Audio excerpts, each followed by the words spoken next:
नाज़रीन, सुंदाखोड़ में BISP पां जालसाज़ी ज़रिए रक़म कढण वारे केस में 2 सालनि जे ॿार खे नामज़द करण ख़िलाफ़ दरख़्वास्त ॿुधणी थी आहे।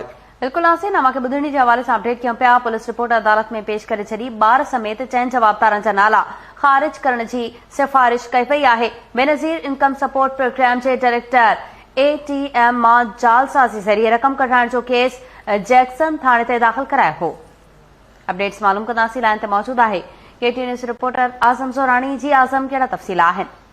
जी, कराची ओला police Benazir income support programme जे रक़म मां फ्रॉड जे ज़रिए पैसा कढाइण जे केस जो उबूरी चालान जुडिशियल मैजिस्ट्रेट ओला जी अदालत में पेश करे छॾियो आहे। पुलिस पंहिंजे उबूरी चालान में 2 सालनि जे ॿार फयाज़ शाह समेत 4 जवाबदारनि जा नाला ख़ारिज करे छॾिया आहिनि, जॾहिं त मुख्य जवाबदार जेको आहे उनखे बरक़रार रखियो आहे। इहो केस जैक्सन थाणे ते बेनज़ीर इनकम सपोर्ट प्रोग्राम के डिप्टी डायरेक्टर पारां दाख़िल करायो वियो। जवाबदार के ATM ते मोबाइल फोन सिमूं ऐं जेको जाली थंब जेका आहे उन समेत गिरफ़्तार कियो वियो ऐं जवाबदार जेको आहे उनजे इंशाफ बाद केस दाख़िल कियो वियो।